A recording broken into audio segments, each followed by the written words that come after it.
Good morning. Morning.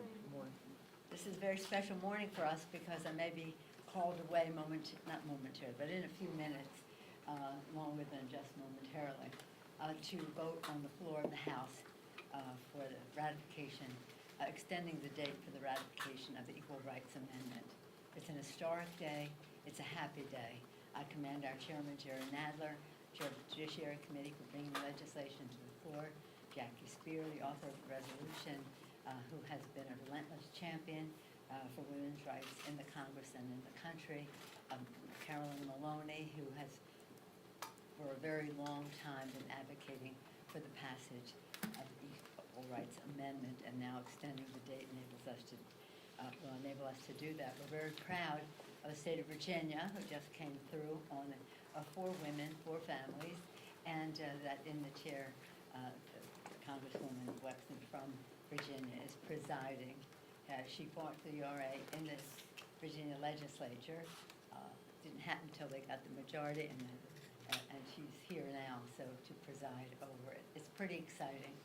It's pretty exciting when you think of what it means, and I can't understand how people can vote against their own interest as a woman, but their wives, their daughters, their sisters, their mothers are not equal. They should be equal under the law, whether it relates to wage discrimination, whether it relates to sexual harassment, whether pregnancy discrimination. As a mother of 5 and 4 of whom are daughters, I'm very excited about what this means for families and what it may mean for women to be better represented at all the seats of decision and power in our country. So again, there's no reason for this. Some people are putting forth excuses, but we expect to have a bipartisan vote in the Senate. I hope we will have a bipartisan vote in the House, and hopefully it will be brought up in the Senate. So again, as our theory has been, when women succeed, America succeeds. That's what we believe, and that's what we're acting upon today. Again, this week was marked by the introduction of the president's budget. You've heard me say again and again, a budget should be a statement of our national values. A federal budget should be a reflection of what is important to us as a nation. This budget is not without any commitment to values. In fact, it is in complete reversal of the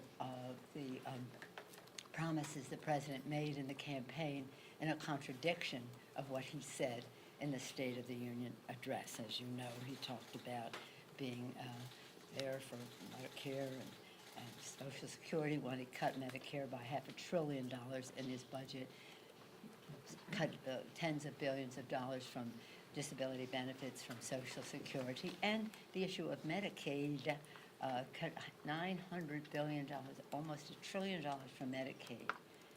About 60% of long-term health care is paid for by Medicaid. This is a middle-class benefit.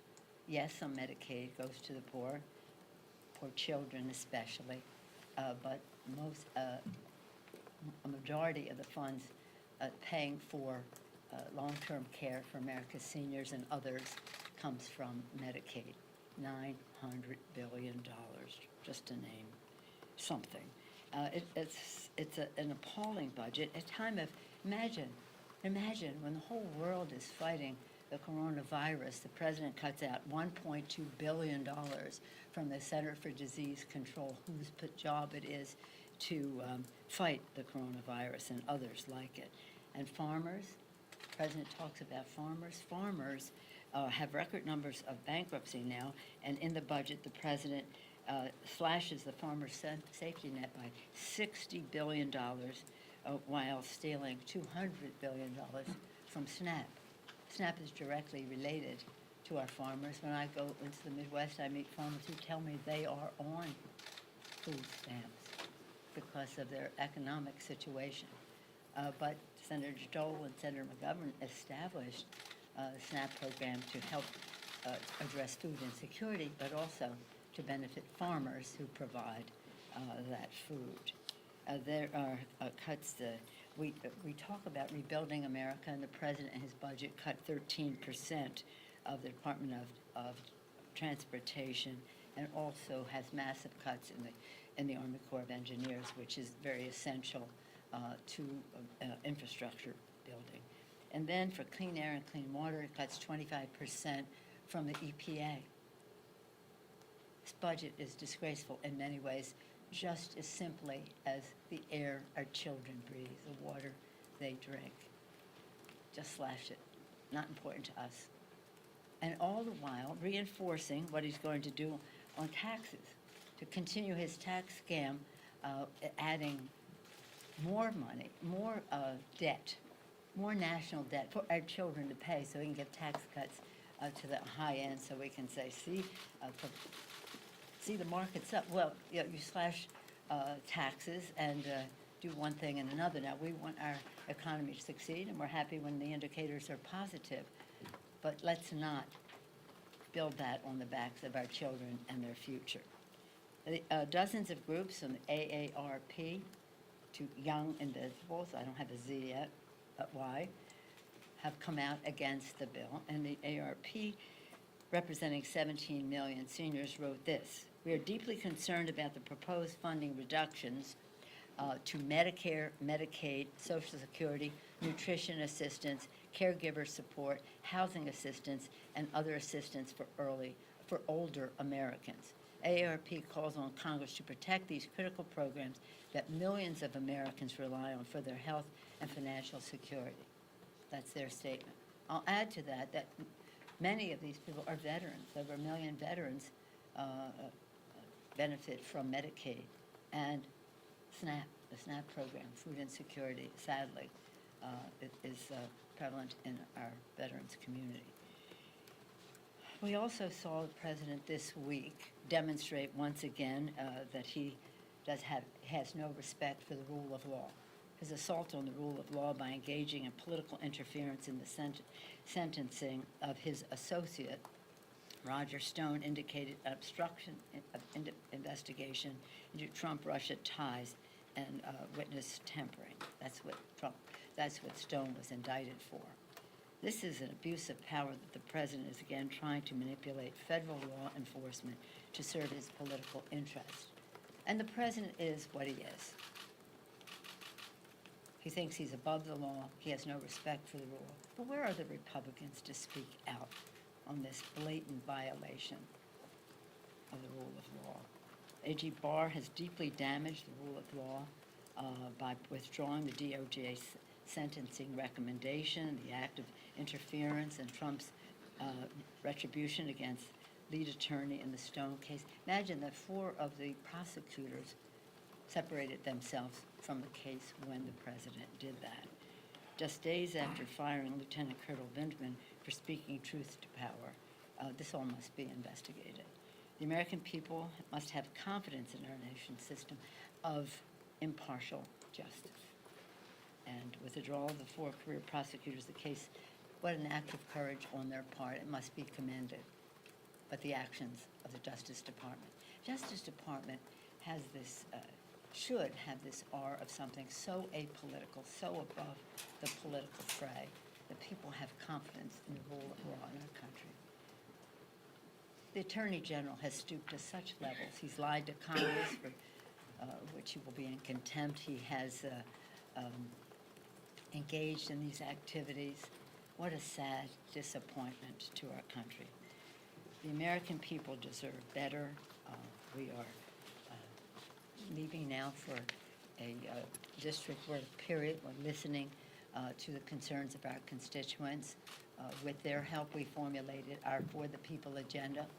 What is important to them, their kitchen table concerns. Lower the cost of health care by lowering the cost of prescription drugs. Retaining, protecting the pre-existing condition benefit. The president said he's all for it. He's a defender, and yet he's in court to overturn it. Building infrastructure, building bigger paychecks, lower healthcare costs, bigger paychecks by building infrastructure of America. Hopefully we can find common ground on both of those scores with the White House. Lower healthcare costs, bigger paychecks, cleaner government. I don't think we'll find too much common ground on that score.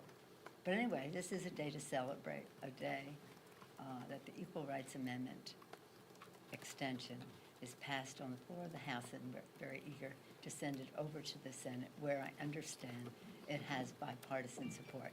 Let's only hope that the Grim Reaper will allow the voice of American women and those who support American women to be heard on the Senate floor. Questions? Yes, sir. So you just said that the president abuses power again Yeah, I did. by injecting himself into this Yes. process with Roger Stone. What recourse does Congress have? Would you concede that the president is untouchable at this point and it's just up to the voters this fall? Or is there something that Congress is going to do about it?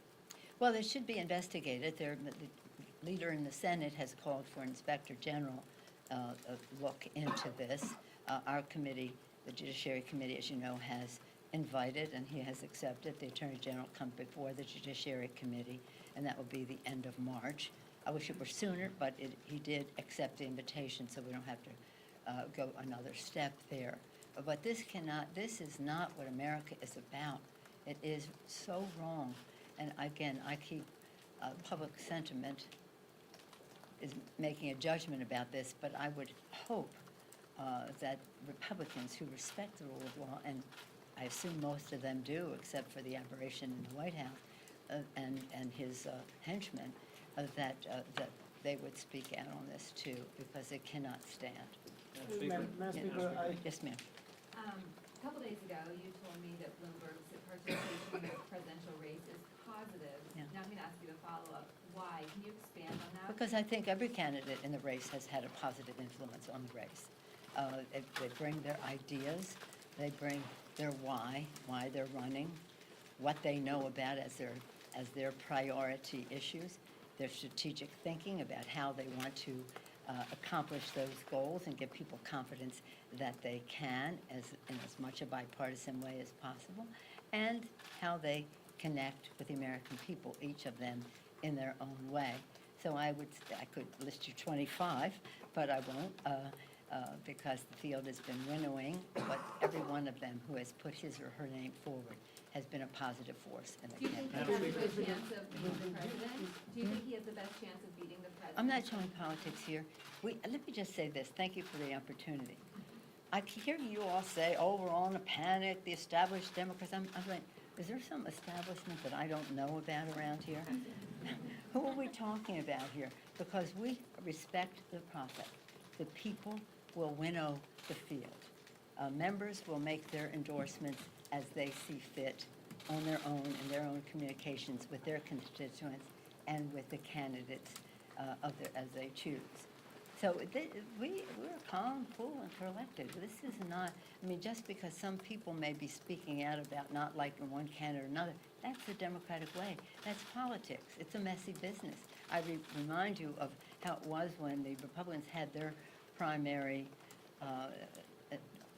in the last election 4 years ago, how messy that was. But we're calm, we're cool, we're collected. We have faith in the American people, and will be guided by their judgment as we go forward. But maybe it sells papers or gets viewers, but it isn't the fact. You said that the Attorney General lied to Congress. He did, yes, he did. Why should the House not move forward on impeachment proceedings against the Attorney General? Our priority was to protect and defend the Constitution of the United States. The President gave us no choice in his actions in violating the separation of power that is contained in the Constitution. And that is our goal. So, and again, there's so much malfeasance on the part of people in the executive branch right now. But the fact is, our responsibility is to honor our oath of office to protect and defend. But we can point out the disrespect that the Attorney General has for the rule of law, for lying to Congress, and that was really very bad. And it's not a good thing. I mean, it is lying to the American people. It is lying to the American people under oath. But our priorities are to do our job for the American people, to lower health care costs by lowering the cost of prescription drugs. We passed that bill. We hope that we worked with the administration to put it together. We hope they don't abandon it as they seem to have, I guess, at the behest of pharma. We said that we wanted to build the infrastructure of America, increase paychecks. The president said throughout the campaign that he was going to build infrastructure, infrastructure, infrastructure.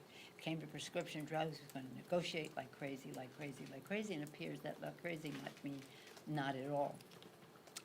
And again, cleaner government, which we want to do with lowering the impact of big dark money in politics, ending under John Lewis's bill, which is part of H.R. 1, to end the voter suppression, and again, pass the Voting Rights Act, which is part of that, but we've taken out of that. So that's what we're doing, and our responsibility is protect and defend. That's what we did. And I'm very proud of our managers. They presented the facts. I'm proud of the courage of our members. They reviewed the facts. They studied the Constitution. They made their own decision. And I'm proud of the Senate that they had a unanimous vote in favor of the truth, and just so respectful of the decision that Senator Romney made. But that doesn't mean that we're going to spend all of our time going after every lie that the administration henchmen make to the Congress of the United States. Yes, Chad? Madam Speaker, good morning. So the Senate today is going to vote on this Iran Yes. war powers measure. There was a measure that was a little different here in the House Yes. about a month ago, though. From your perspective, when it comes to war powers, why does this not hem the president in? That's the argument that some make, say he needs to have that agility. There's questions about these old AUMFs, but those who are opposed to what's going on in the Senate today say that this, undercuts what we're trying to do in the Middle East, it undercuts what we're trying to do in Iran, and ties his hands. Well, the power to declare war is in the Constitution, a power of the Congress of the United States. The president has considerable power as well. The War Powers Act addresses a calibration of the balance between the two. And this is a very long discussion and something I've been involved in for the last almost 20 years, at first as ranking on intelligence and now in my position here. So I think that they're going to have a bipartisan vote in the Senate. I know that. I think that the legislation is good. It's a little different from ours, but we will take it up when we return But in the next fundamentally- work period. But fundamentally, this is the shoving match between the Congress and the administration with more powers, which is old as the Republic. Why does this not tie the president's hands? If There are the plenty of president- waivers for the president in terms of our national security. And I got to go to the floor because we have the RA. We can have a whole discussion on this. The War Powers Act is something that we respect, and we would hope that the President of the United States would respect it too. In times of our attack, any and all powers are vested in the President of the United States, if you read the War Powers Act. It triggers, I don't like that word, any and all powers on the part of the Commander-in-Chief. What we're saying is, in terms of other decisions that the President makes, that Congress has a role to play in that, according to the Constitution of the United States. So I'm glad that it will have bipartisan support for recognizing Congress's role in all of this. And again, our first responsibility is to protect and defend. And we want to do that, but we want to do it in a way that does not eliminate the power of declaring war from the Congress of the United States. I'm sorry, but I'm going to have to go to the floor. I don't always vote. Rarely do I vote unless to break a tie. We haven't had any, but nonetheless, that would be what I would do. But today, for my children, my daughters, my granddaughters, actually for my son and my grandson, for women across America, I welcome the opportunity to cast a vote that will end discrimination on the basis of sex in our Constitution.